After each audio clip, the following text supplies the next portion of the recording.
ახალ ბიზნესს აღარ აპირებდა. პირიქით, სახლთან გაიკეთა, მოიწყო სახელოსნო. უფრო მეტი დრო უნდა და ოჯახისთვის, რაც თავარია უნდა და მეტი ხატვა. კრიტიკული იყო თავის ნახატების მიმართ. სულ პატარა რო იყო, სადღაც ალბათ 10-11 წლის არის ეს ნახატი. მოწყენილი ჯარის ესეც მისი ნახატია. ბავშვობის, ეს ალბათ უკვე 12 წლის, უკვე უფრო გაიტაცა ხატრობამ.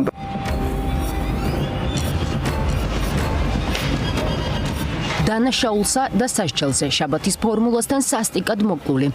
გავლენიანი ბიზნესმენის ოჯახი პირველად ალაპარაკდა. ეს არის ერთადერთი შემთხვევა, როდესაც 2022 წლის 24 ივნის წყნეთის გზაზე მოკლული ლევან კაჭარავას ოჯახმა ღიად და ყველა დეტალზე საუბარი გადაწყვიტა. ანდრო კაჭარავა ძმის სამომავლო გეგმებს გვიზიარებს. დარწმუნებულია, რომ ბიზნესმენი თავდასხმას არ ელოდებოდა. სწორედ ამიტომ ის დაცვის გარეშე გადაადგილდებოდა. ადამიანს თუ რამე აქვს ჩადენილი და ელოდება შურის ძიებას, ლოგიკურად უნდა ვიმსჯელოთ, ხო, ის მაშინ აიყვანს დაცვას, არის ეირნებს ქუჩაში საღამოობით, არ გადაადგილდება ტაქსით ღამეს. ამიტომ არ ამგონია რომ ელოდებოდა რამე შურის ძიებას. ლევან კაჭარავას ოჯახი 4 წელია გამოძიებისგან პასუხებს უშედეგო დელის. საბედისწერო დღეს მკვლელობამდე ბიზნესმენმა გეგმები რამდენჯერმე შეცვალა. ის სხვადასხვა მისამართებზე გადაადგილდებოდა. შეიცვალა ავტომობილიც და მძღოლიც. არ გადაადგილდებოდა საკუთარი მანქანით. კაკლების დასახლებამდე, სადაც ლევან კაჭარავა ცხოვრობდა, მისასვლელი 2 გზა არსებობს. იმ დღეს მძღოლის ნაცვლად საკუთარმა ბუღალტერმა სხვა მარშრუტი აირჩია, რაც დახმარების გარეშე შეუძლებელია ჩასაფრებულ კილერებს ცოდნოდათ. მკვლელები ვინც ეს ჩაიდინეს, მალევე წავიდნენ ქვეყნიდან. მათ მიეცა შესაძლებლობა, რომ ადვილად დაეტოვებინათ ეს ქვეყანა. დაკვეთაზე ვიდან იყოთ? მე მგონია, რომ ისევ და ისევ იმ ხალხისგან, ვინც მაშინ აკონტროლებდა ძალოვან სტრუქტურებს. საქმეს ფარველობდა, ან ფარველობდნენ ძალოვანი სტრუქტურები. გამოძიება ოჯახს არწმუნებს, რომ საქმეში არსებული პოლიციის ფაილებში არ იკვეთება ბიზნესმენზე თვალთვალი ან საეჭვო გადაადგილება. სწორედ ამიტომ ოჯახი ვარაუდობს, რომ 2 კილერს ინფორმაციას ძალოვანი უწყებიდან ახლა უკვე ყოფილი მაღალჩინოსნები აწვდიდნენ. სასტიკი მკვლელობის შემდეგ ფაქტია, რომ პროცესი ისე გააჭიანურეს, კილერებს ტერიტორიის დატოვების უფლება მისცეს. ადვოკატები ფიქრობენ, რომ პოლიციის მაღალჩინოსნებს დავალებებს გავლენიანი პირები აძლევდნენ, რომლებსაც ძალოვან უწყებასთან პირადი კავშირები ჰქონდათ. მოტივს რას ფიქრობთ, რა იყო მისი მკვლელობის? მიტივს ამაზე გითხრათ. ეს მკვლელობა თქვენი ვერსიით დაუკვეთა ისეთმა ადამიანმა, ვისაც ჰქონდა გავლენა ძალოვან სტრუქტურებში? ალბათ ესე იყო, არ გადაიკეტა არანაირი ქუჩა, არც დევნა, ისეთი იყო პირადული კონტაქტები, რა ვიცი, შეთანხმება იმ ხალხის მიერ, ვინც იყვნენ სათავეში ძალოვანი სტრუქტურების, ვისაც შეუძლია ესეთი საქმე დაფაროს. ახლა ადვოკატები იძულებულები არიან გამოძიების ნაცვლად მტკიცებულებები თავად მოიპოვონ. ასე იყო ამ ვიდეო ჩანაწერის შემთხვევაშიც, რომლის მიხედვითაც შავებში ჩაცმული 2 მამაკაცი მკვლელობის დღეს საეჭვოდ მიმდებარე ტერიტორიაზე ხეობაში გადაადგილდება. ტარიელ კაკაბაძე ვარაუდობს, რომ სწორედ ამ ადამიანებმა ჩაიდინეს დანაშაულიც. დამოუკიდებელმა ექსპერტმა კი ამ ვიდეოს ფიგურანტებიდან ერთ-ერთი ლევან ჯანგველაძის მკვლელობისთვის მსჯავრდებულ გელა უძილაურს მიამსგავსა.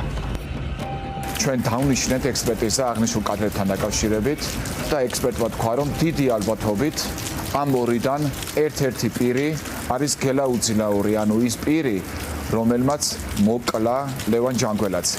ორივე მკვლელობა, ლევან ჯანგველაძის მკვლელობა და ლევან კაჭარავას მკვლელობა გაჭრილი ვაშლივით გავს ერთმანეთს. ორივე მკვლელობას აქვს ერთი და იგივე ხელწერა.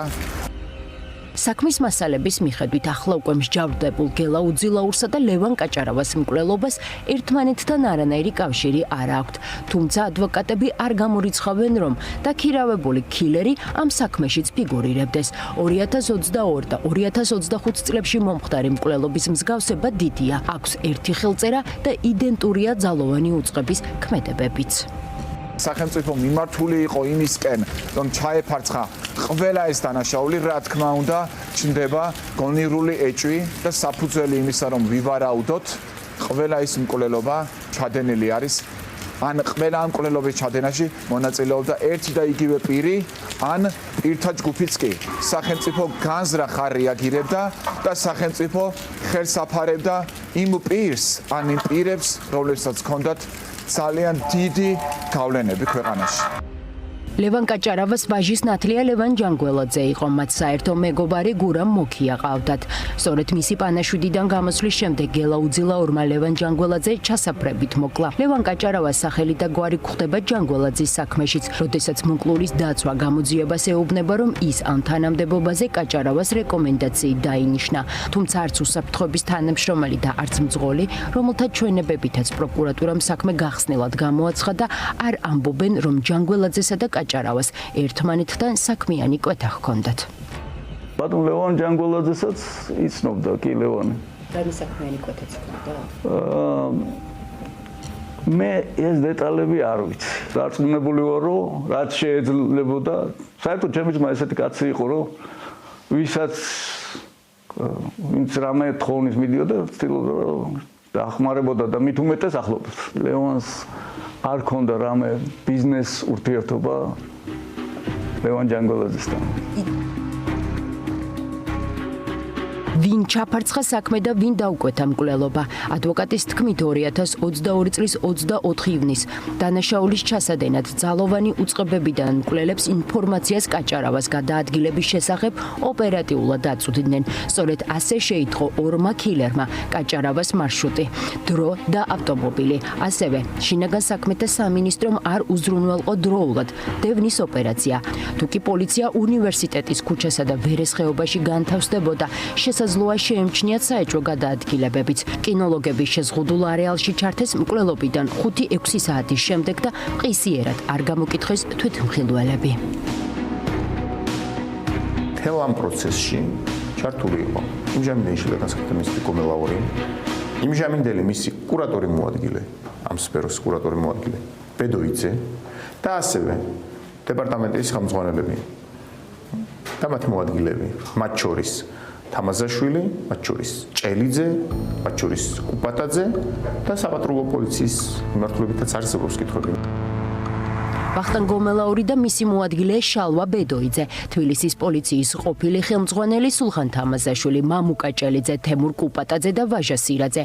ბექა ბასელაია ყოფილ და მოქმედ მაღალჩინოსნებს ღია დასახელებს. მათ შორის ის მაღალჩინოსნებიც არიან, ვისის სახელიც გასულ კვირას შაბათის ფორმულასთან წყდეთის პოლიციის ყოფილმა უფროსმა ნიკო კვარაცხელიას საქმის ჩაფარცხვაში ამხილა. რა ინტერესი ჰქონდათ გავლენიან პოლიციელებს ლევან კაჭარავას მკვლელობასთან და შემდეგ გამოძიების ჩაფარცხვაში. ამ ვერსიაზე მუშაობას ადვოკატი პროკურატურას სთხოვს. მრავალი წლის მანძილზე თბილისურ კრიმინალურ ელიტას მართავდა ოთარ ფარცხალაძე, ოთარ ფარცხალაძე რომანოვი, სამართალდამცავ სისტემებზე ფლობდა ძალიან დიდ გავლენას. გაგვცეს ეს პასუხი დღევანდელ შინაგან საქმეთა მინისტრმა ფარცხალაძე, ძმები მიქაძეები, ჯოხაძე, უძილაური არიან თუ არა დაკავშირებული ამ მკვლელობასთან. გომელაური, ბედოიძე, კუპატაძე, თამაზაშვილი, ჭელიძე არიან თუ არა დაკავშირებული ამ მკვლელობასთან. ოღონდ კი ან არა კი არა, მტკიცებულებები თუ ესაუბრა. აქვს თუ არა ოთარ რომანოვ ფარცხალაძეს გარემოცვის წევრებთან ერთად სხვა დანაშაულებების მსგავსად კავშირი ლევან კაჭარავას მკვლელობასთან. ოჯახის ინტერესების დამცველი ახალი გამოძიების დაწყებას ითხოვს. თავად ოჯახი ადასტურებს, რომ მოკლულ კაჭარავას და ყოფილ გენერალურ პროკურორს ნაცნობობა აკავშირებთ. ფარცხალაძე ლევან კაჭარავას პანაშვიდზეც მივიდა. ფილზე იყო მოსული პანაშვიდზე ძმები მიქაძეებიდან ერთ-ერთი. დიახ. იყო თუ რა ოთარ რომანოვ ფარცხალაძე მოსული. დიახ. ახლა ურთიერთობა ჰქონდათ ბატონ ლევანთან ამ ადამიანებს? ვიცი მე უბრალოდ რომ ლევანი იცნობდა კარგად. მიქაძეებს. ოთარი გაიცნო რამდენადაც მე მესმის უკვე მერე. და ჩემთან, ჩემ ძმას არასდროს არაფერი არ უთქვია ამასთან დაკავშირებით. არც კარგი, არც ცუდი. ვიცით, არც კარგი და არც ცუდი.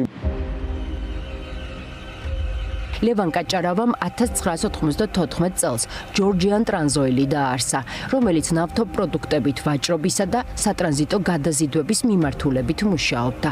1997 წელს დააფუძნა Silk Road ჯგუფი. კომპანია ნავთობის გადაზიდვით იყო დაკავებული, მოგვიანებით კი დაიწყო ბანკების დაფუძნება, სასტუმროებისა და სხვა უძრავი ქონების შენება. მისი ინტერესის სფერო მოიცავს ბორჯომის მინერალური წყლების წარმოებასაც. გახდა თუ არა ლევან კაჭარავას მკვლელობის მოტივი, მისი გავლენიანი და მსხვილი ბიზნეს საქმიანობა უცნობია. ოჯახი რაიმე დაპირისპირებასა და კონფლიქტის შესახებ ინფორმაციას არ ფლობს. იციან მხოლოდ ის, რომ ბიზნესმენის მთავარი გატაცება ხატვა იყო. მან ვერ შეძლო მთელი ცხოვრების ოცნების ასრულება, ახალი ნამუშევრების შექმნა და გამოფენის მოწყობა.